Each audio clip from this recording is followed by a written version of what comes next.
আজকে আমি চুলে দেওয়ার জন্য একটি অর্গানিক তেল বানাবো। এগুলো আমরা অনলাইনে দেখি কিন্তু অনলাইনের প্রোডাক্ট বিশ্বাস হয় না, তাই আজকে নিজে বাড়িতে বানিয়ে ফেললাম অর্গানিক তেল। এখানে আমি নিয়েছি কালো জিরা, মেথি, অ্যালোভেরা, পেঁয়াজ আর কালো কেশি গাছ। এটাকে আমরা ব্রিহ্মরাজ গাছও বলে থাকি।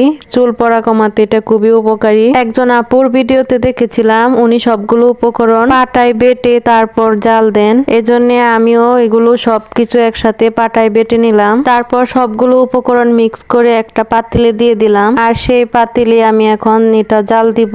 আমি এখানে নারিকেলের তেল হিসেবে প্যারাশুট তেলটি ব্যবহার করছি। এখানে 200 মিলি তেল নিয়েছি। এরপর এটা মিডিয়াম আঁচে চুলায় বসিয়ে দিলাম আর এইভাবে জাল করে নিব অনেকক্ষণ সময় নিয়ে। এইভাবে মিডিয়াম আছে 30 থেকে 40 মিনিট জাল দেওয়ার পরে তেলটা এমন হলুদ কালার হয়ে আসবে। এর মানে আপনার তেলটি এখন রেডি। এরপর ঠান্ডা করে একটি সুতি কাপড় দিয়ে ছেঁকে নেবেন। এই যে দেখুন আমার তেলের ফাইনাল লুক।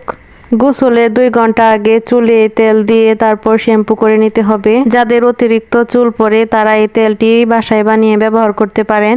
খুবই উপকারী এই তেলটি।